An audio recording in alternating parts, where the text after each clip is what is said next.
Basketball Talk Pro. My name is Ron Eckert. Today the title of our video is Steps to Becoming a Master Coach. This is quite a challenge and quite a step to talk even about reaching mastery in your profession of coaching. What exactly is a master? The dictionary says he's someone who's highly proficient in his, and then they kind of leave that blank, because it can be art, can be crafts, can be sports, can be anything. You can be master in any type of endeavor. But one thing we do know, they're a small group. You're lucky if you meet one, two. If you stay in basketball coaching for 5 to 8 years, you probably are very lucky to meet one, or work with one, or work for one. But if you stay in the profession 20 to 25 years, you're going to meet a lot more of them along the way. It's just the way it is. But they're small group. You don't find many of them that you can really talk about being a master. I'll give you an example of one. Sometimes I think some of you know I really love wooden boats, and I love taking care of them and working on them. It's a source of relaxation for me that I never thought as a younger person that I would ever have, but I do now. Well, I met this man in a little town along the Mississippi River, and he had a reputation of being an outstanding craftsman of boats, wooden boats. I had talked to him about a problem I had. He helped me, gave me some advice. I never forgot him. When I moved to Cleveland and came with the Cavs, I bought another boat, another wooden boat. And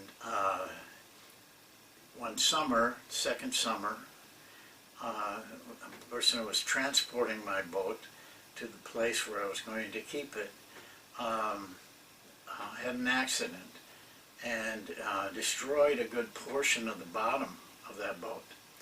Well, it was an area that I had never, I had never really gotten any skill at. It takes a lot of skill. I did hire a person to do it, but he got very sick with cancer and passed away. So I was left to the job, not knowing what to do. So I called this man, and he told me what first steps were, and I did them. Then he told me the next, and I did them. But we got to the very bottom, and the boards were, very difficult to fit tightly in the bottom.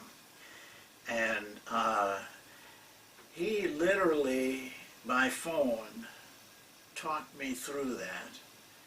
And he amazed me. He knew exactly what kind of screws had to go into that boat. He knew where every plank of that boat was. He knew where you had to taper it. He showed me how to fit it perfectly. His mastery of that art it just awed me. You can be a master in anything, and he was, and he is. He's since now retired, but still the knowledge that he has, he's nothing other than a master. Well, if we want to take some steps towards mastery, the first thing I'm going to tell you, you got to go beyond the surface. You can't be impressed with buzzwords, the latest trends, and all of those things, you have to go beyond the surface. It's like, you know, eating a nice apple pie. If you stopped at the shell, you wouldn't get much enjoyment out of it. You have to get into the feel of it. We have to do that. And I'm going to give you 5 steps. I would be wrong to say I can guarantee you, if you follow them, you'd become a master. Because there's so many things involved that may keep you from doing that. But the biggest thing that'll keep you from doing it is yourself, or what happens to you, or what you're willing to do in your quest for this. The very first step, very first one, and you cannot avoid this step, and you cannot hardly go beyond it if you don't have what I'm going to tell you. You have to want to be a master. You have to really want to be one. You want to see yourself someday like that man with that boat, that you know your craft so well that even without seeing the play or the players, you know almost exactly what they require. You have to have that purpose. That has to be your dying purpose. Otherwise, the rest of the things I'm going to tell you just will never materialize. Up there on the top, I say, when you doubt, you get no results. I'm paraphrasing that, and I don't know it from memory. And this is true of what we're talking about. Scientific evidence indicates that you need to spend 10,000 hours of specific practice in order to reach mastery. And anything, chess, they've tried it in everything, music, art, painting, wrestling. Those people that acquire that highest level spend about 10,000 hours. And don't think that isn't a lot. It is when you start going for it. And you have to have a lot of discipline. You have to be willing to discipline yourself to the task. Whatever it takes. Financial resources, time, effort. You have to find those things. If you don't have them, you have to find them. When you say, I don't have time for something, I'm so busy, that just tells me you don't have the desire to reach the next level. Because if you did, you'd find a way. You'd find the time. You'd find the resources. Somehow. That's where you have to start. You have to also be willing to put in 20 to 25 years. You're not going to reach it any sooner. You think you are. You may think you are right now, but you're not. You don't know what you don't know. And your quest is to find out. If this is what you really want. Most people will not get beyond one. Just is too tough. So that is the first thing you've got to have. Sit down with yourself and write it out. Do I want to do this? Do I really want to be one of the top coaches in the country, in the world? Because it's a very small group that get there. Write it out. Write out why. Write out that you're willing to do it. Promise yourself that you're willing to do it. Step number 2. I call it self-training, because there isn't enough type of training that can come from any place but yourself. Just tell yourself this: I got to train myself. That's what we've all done. Their formal training is very skimpy. I'm trying to change that, but it still is very skimpy. And you got to take it upon yourself. You have to train yourself. You have to have a program. By that I mean you have to have some definite path you're going to follow, and some definite along this path what you're going to accomplish in the effort to gain what you need to gain to be a master. Film study, probably the most powerful thing that you can do to gain mastery. Intense, specific film work, studying, team after team after team. You reach down into a deeper, much deeper area. Measurement, measuring what you're doing. Learn how to measure it. Work hard at that aspect so that you know what is succeeding, what is failing.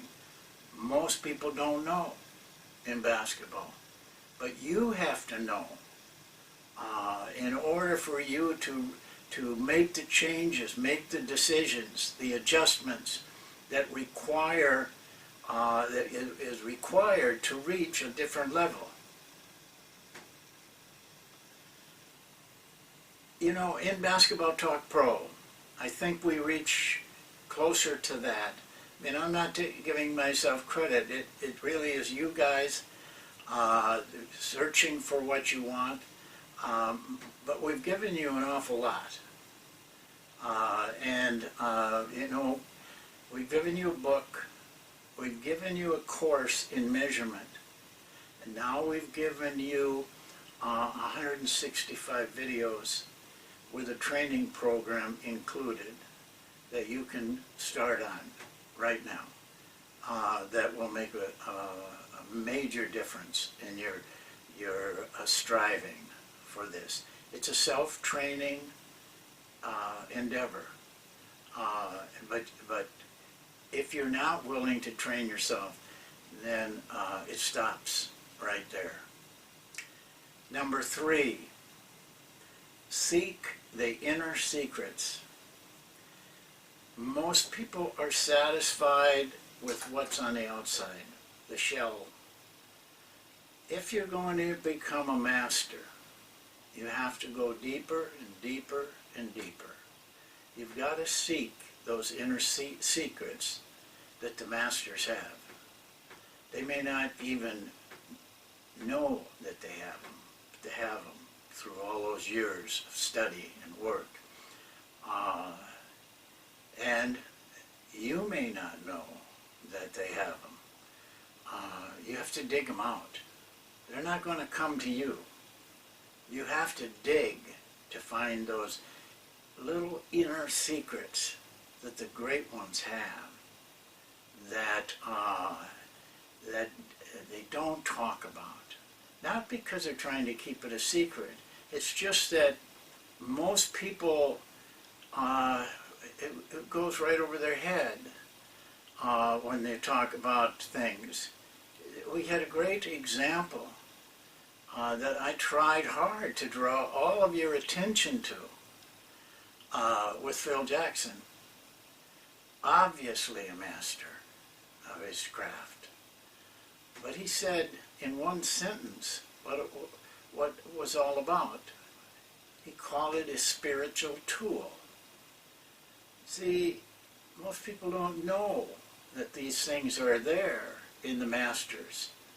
Those are the little secrets you've got to find. You've got to find it about the game. You have to study all kinds of things. Don't only study basketball. Study successful people.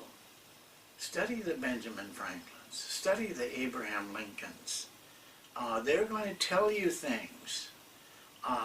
If you dig deeply into their lives, they're there. But you got to find them. You got to dig those secrets out. You got to study philosophy so that you can give yourself a philosophy, a real philosophy. You got to study psychology so that you understand what we mean when we say playing instinctively. What is that? What is improvising? Just exactly what is that? What is it? What's going on in the brain? What's going on in the mind? What is an unconscious mind? What's a conscious mind?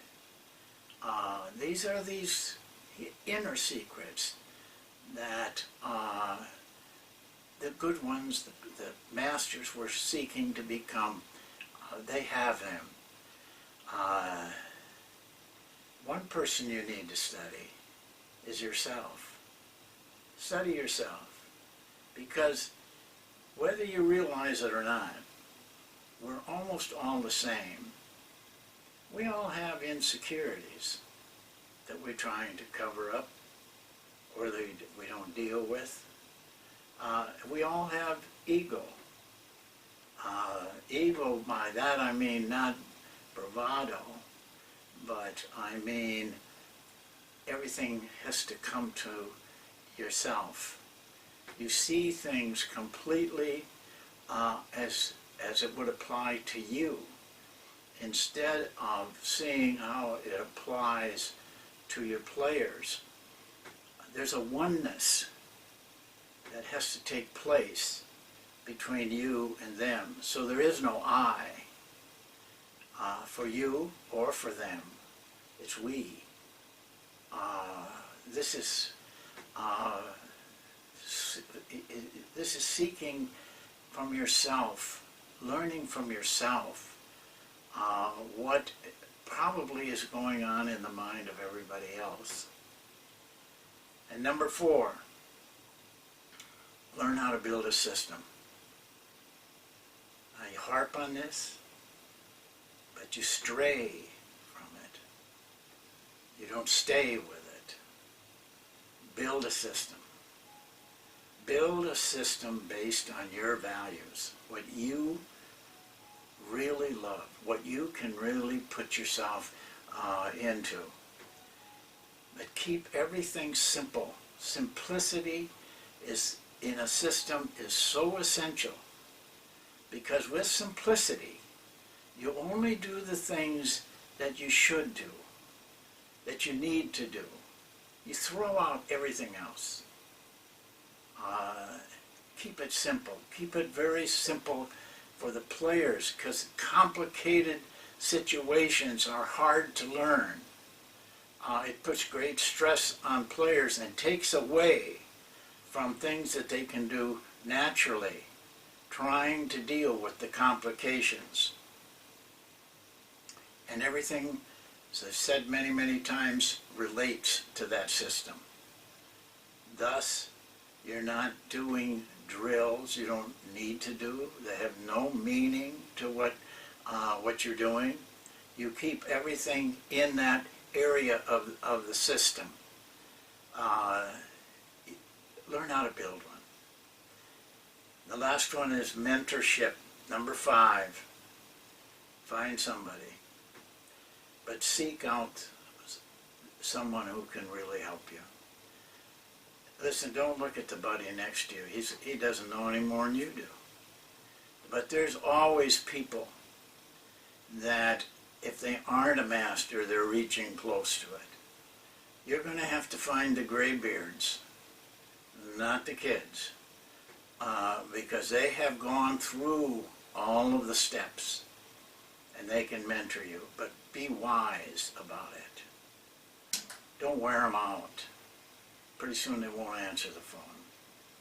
You know, don't come to them with the silly stuff like, you know, I saw this drill, what do you think about it? Well, what's he care? You know? I mean, he's seen all kinds of drills. You know, your talk has to be very serious when you're with him. Very, very professional. Don't wear the guy out. You'll lose him with that silly stuff. And reward him. You know, you go to an attorney, he will talk to you for an hour. He'll give you an advice for an hour, and good advice. But you got to pay him for that hour. Now the mentor is not going to ask for that, but you can reward him in a number of ways. You know, send him a $100 gift card for him and his wife to go out to dinner. Things like that to show the person, be grateful to the person. Let him know that you really deep down thank him, not just words here, from the heart. Then you know, you will keep him. But it's important to have a person like that in your life because you're going to need it along the way. And someday, someone will come to you, and then you've got to give back. You know, that's the way the world is. Not only in basketball, in anything. What I've told you today is sketchy. Just a sketch. It's up to you to take these 5 things and you work through them. That's up to you. There's only so much others can do for you. You got to do the majority of it for yourself. So don't think I have given you any magic, but I have given you good advice. Now you take that advice and study it, live with it, and 25 years from now, you'll know what I'm talking about. You'll understand what those inner secrets are. You'll understand the importance of a system. You'll understand the training that you have to do on yourself. So, I don't have anything else to say about it because I don't want to. You got to do it. I hope you've written some of this down. We'll see you next time. Thank you for listening.